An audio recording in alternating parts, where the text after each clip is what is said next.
अब सोचिए तो हमारा आपका हश्र क्या होगा, हम और आप कहाँ की ओर जा रहे हैं। आप ही और हम ही नहीं, पूरा दुनिया सबने पाप किया हुआ है।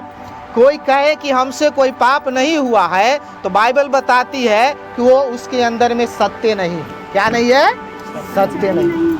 उसके अंदर सत्य है। सभी के अंदर में पाप है, सभी के अंदर में गुनाह है, सभी के अंदर में क्या है? अधर्म है, और सब परमेश्वर से दूर है। चाहता है कि हम परमेश्वर से जुड़े, लगाव रखें, और इंसान कई ऐसे धर्म को बनाया, कई ऐसे पूजा पाठ किया करते हैं, और कई लोग जो कि है बहुत बड़े बड़े तीर्थ यात्राएं करते हैं। किस लिए? कि हम परमेश्वर से जुड़े, परमेश्वर से हम शांति पाए, सुकून पाए, आनंद पाए, और हम परमेश्वर के साथ में जुड़ जाए, हम परमेश्वर के सम्मुख चले जाए और कुछ अच्छा काम भी करना चालू करते हैं। लेकिन प्यारो, अपना प्रयास से, हमारा और आपका प्रयास से कभी भी हम परमेश्वर तक नहीं पहुंच सकते। उदाहरण के तौर पे अगर आप और हम खड़ा हो जाएं, भैया और हम दोनों खड़ा हो जाएंगे, पत्थर लेंगे और चांद पर मारने की कोशिश करेंगे, तो क्या आप चांद पर मार सकते हैं? मैं मार सकता हूं? नहीं मार सकते। भले ही हमारा दोनों आदमी का जो फेंकने का तरीका उसमें आगे पीछे हो सकता है, लेकिन चांद तक कभी नहीं जा सकते।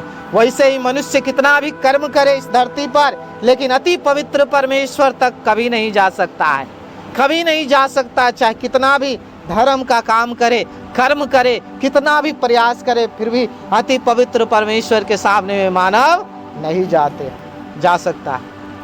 कहता उजाला और अंधियारे में कोई तरह का संबंध नहीं होता है। जहाँ अंधकार होगा वहाँ पे उजाला नहीं होगा, जहाँ उजाला होगा वहाँ पे अंधकार नहीं होगा। प्यारो, परमेश्वर और हमारा में एकदम नाता अभी भी टूटा हुआ। सारा मानव जाति अभी भी पाप में है, अधर्म में है। लेकिन वैसे करते करते कहाँ की ओर जा रहे हैं मालूम है? कहाँ जा रहे हैं? इस किसकी ओर जा रहे हैं? एक वचन पढ़ेंगे मेरे साथ में, प्रकाशित वाक्य 21 अध्याय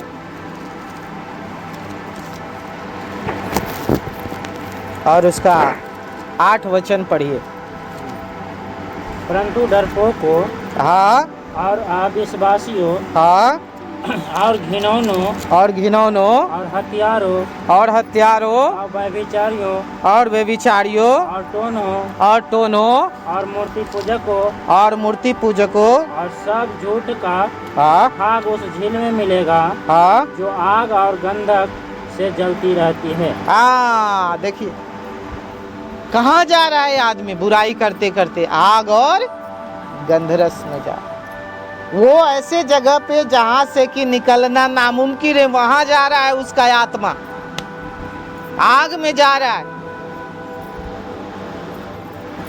20 अध्याय उसका 14 वचन पढ़िए। मृत्यु और अधोलोक आग की झील में डाले गए। यह आग की झील दूसरी मृत्यु है। और जिस किसी का नाम जीवन की पुस्तक में लिखा हुआ ना मिला, वह आग की झील में डाला गया। आग की झील में कहाँ गया? डाला गया। मतलब प्यारो, हम और आप आग की झील की ओर जा रहे हैं। मानव जाति सभी जा रहे हैं। लेकिन मालूम है, इस पाप जो हम करते हैं इसका सजा पवित्र ईश्वर या पवित्र कोई मनुष्य या जो कभी गलती नहीं किया हो, वो अगर पाप का सजा ले लेगा ना, तब हमारा और आपका पाप से छुटकारा हो सकता है ना। जैसे हम सब गंदा है और गंदगे पानी से अगर शरीर को धोएंगे तो क्या होंगे? साफ होंगे? साफ हो सकते? गंदा पानी से अगर शरीर को धोएंगे तो होंगे नहीं। तो जिसमें अधर्म है, पाप है, गलती किया है, शरीर को नाश करने वाला चीज को सेवन किया है, और उसके जीवन चरित्र को अपना करके और हम सोचेंगे कि हम शुद्ध हो जाएंगे, तो हो सकते हैं नहीं। कौन हमें शुद्ध कर सकता है? जिसमें कोई गलती ना हो, कोई पाप ना हो, वही हमें इस पाप से शुद्ध कर सकता है। वो भी पाप का तो सजा भी लेना चाहिए उसको, पाप का तो दंड तो भोगना ही है किसी न किसी को, ये परमेश्वर का कहना है। और हम और आप, तभी हम और आप बच सकते। कौन बचाया, कौन बचा सकता जो कभी गलती नहीं की? इफिसियों की पत्री मेरे साथ में निकालिए, 2 अध्याय। पर अब मसीह यीशु में, पर अब मसीह यीशु में तुम जो पहले दूर थे, मसीह के लहू के द्वारा निकट हो गए हो। मसीह के लहू के द्वारा निकट हो गए हो। कैसे निकट हो गया? आगे पढ़िए।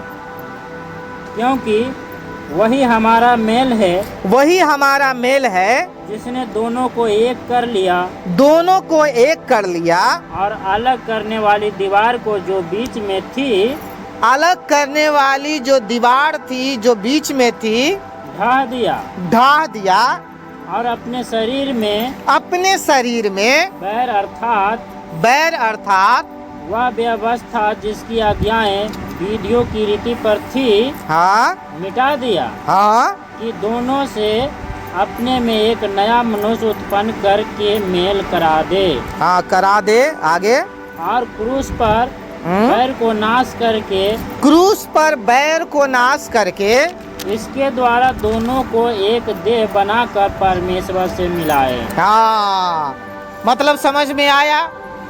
क्रूस पर जो मरे यीशु मसीह, वो इसलिए मरे कि ताकि हमारे और आपके पाप को क्या करे, अपने ऊपर लेकर के सजा को वो सहे।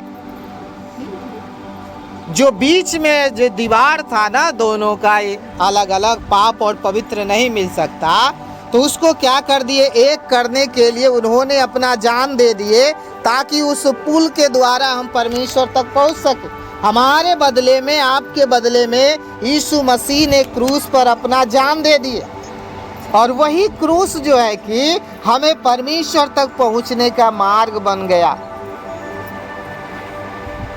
यीशु मसीह में कोई गलती नहीं था, कोई अपराध नहीं था, और उन्होंने हमें और आपको, सारे मानव जाति को बचाने के लिए आज से 2000 साल पहले इस जगत में आया, और अंधों को आंखें, लंगड़ों को पैर, मुर्दों को जिंदा करना, बहुत बड़े बड़े आश्चर्य कर्म किए, और उनमें कोई गलती नहीं था, और फिर भी सारे मानव को पापों से बचाने के लिए आए थे, और वो काम को किए अपना जान सूली पर दे करके। वो बोले थे कि मुझे कब्र में रखेगा, मैं वहाँ रहूँगा नहीं, 3 दिन आऊँगा। वो जिंदा हो गए, 40 दिन दुनिया में थे, उसके बाद स्वर्ग चले गए, और फिर से वो आने का वायदा किए। जो व्यक्ति उन पर विश्वास करते हैं, उनके आत्मा को ले जाएंगे अपने पास, उनका दूतगण होंगे सदा सदा के लिए। वो इस जीवित रहते हुए प्रभु यीशु मसीह ने अपने चेले लोगों को कहा कि ये संसार आग से खत्म होगा, जगह जगह जाति जाति पर चढ़ाई करेगा, जगह जगह भूकंप होगा, और ये दुनिया आग से खत्म होगा। लेकिन जो व्यक्ति अंत तक मुझ पर विश्वास करेगा, मेरे ऊपर भरोसा करेगा, अपना पाप स्वीकार कर लेगा, उसकी आत्मा को पापों से छुड़ा लेंगे, और हम अपने पास उसके आत्मा को रखेंगे, वो भी सदा सदा के। ये आत्मा अमर है, हर व्यक्ति का आत्मा अमर है, कभी मर नहीं सकता। आत्मा को आप बस में नहीं कर सकते, आत्मा को आप जला नहीं सकते, आत्मा को किसी भी चीजों से खत्म नहीं कर सकते। ये आत्मा 2 ही जगह जा सकता है, खाए नहीं तो प्रभु के पास जो सदा के लिए है, और नहीं तो नरक की ओर जा सकता है। आप इस बात से समझ सकते, आप और हम उस भविष्य में होने वाली घटनाओं को आंख से तो नहीं देख सकते अभी, लेकिन अभी जो चीज़ देख सकते हैं वो है न्याय और अन्याय। वो क्या है? अगर आप कोई ज़्यादा अपराध करेंगे तो आपके लिए, मेरे लिए क्या चीज़ है? जेल खाना है कि नहीं? अगर ज़्यादा अपराध करते हैं, करता है लोग, करती है, तो कहाँ जाते हैं? जेल खाना। अगर अपराध जो आदमी नहीं करता है, ठीक ठाक से रहता है, उसके लिए फ्रीडम है कि नहीं। इस चीज से ये समझ सकते हैं कि दो जगह परमेश्वर जरूर बनाया होगा। अदालत भी है इस संसार में, है कि नहीं, मुकदमा भी हो रहा है, वकील भी है। इससे यह प्रतीत होता है कि हमारा और आपका वकील बनकर आया यीशु मसीह आपको बचाने के लिए, महायाजक बनकर के आया आपको बचाने के लिए, और वो आपको पापों से बचाने के लिए आया इस जगत में। बाइबल बताती है सारे मानव जाति को पापों से वो बचाने आया, धर्म स्थापित नहीं करने के लिए आया, जाति को बनाने के लिए नहीं आया, वो केवल पापी मनुष्य को बचाने के लिए आया। जो व्यक्ति उस पर विश्वास करता है वह व्यक्ति नाश नहीं होगा परंतु अनंत जीवन पाएगा। यूहन्ना सुसमाचार 3 अध्याय और 16 वचन पढ़िए, क्या लिखते हैं। यूहन्ना सुसमाचार 3 अध्याय और 16 वचन।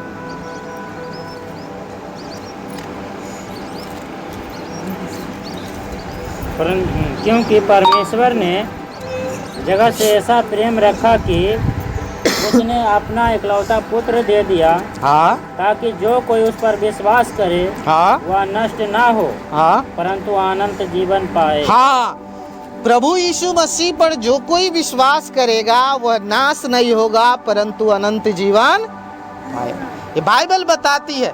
प्यारो भाइयों और बहनों, आप किसी स्थान पे क्यों ना हो, इस संसार से हमारा और आपका जाना एक निश्चित तय बात है।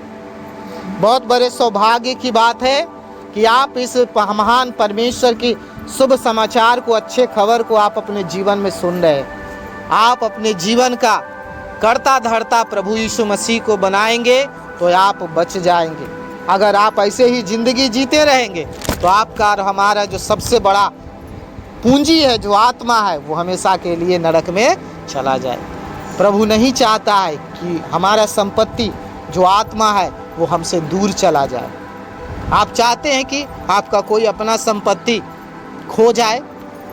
आप चाहते हैं किन्हीं के पास में सोना होगा, चांदी होगा, लोटा होगा, थरिया होगा, बकरी होगा, भैंस होगा, गाय होगा? कोई भी चाहते हैं कि हमारा खो जाए हमारा संपत्ति? कोई चाहते हैं? कोई नहीं चाहता। सेम उसी तरह से परमेश्वर नहीं चाहता है कि हमारा जो आत्मा है, मैं जो उसके अंदर में दिया हूँ, वो नरक में ना जाए, मुझसे दूर ना रहे। इसीलिए उन्होंने स्वयं आया और अपना जान दिया क्रूस पर, मानव रूप लिया, इसलिए कि हमें और आपको पापों से बचा सके, हमें और आपको पापों से बचा सके। याद रखिए, इस संसार में मारने वाला से बढ़कर होता है, मारने वाला से बढ़कर होता है बचाने वाला।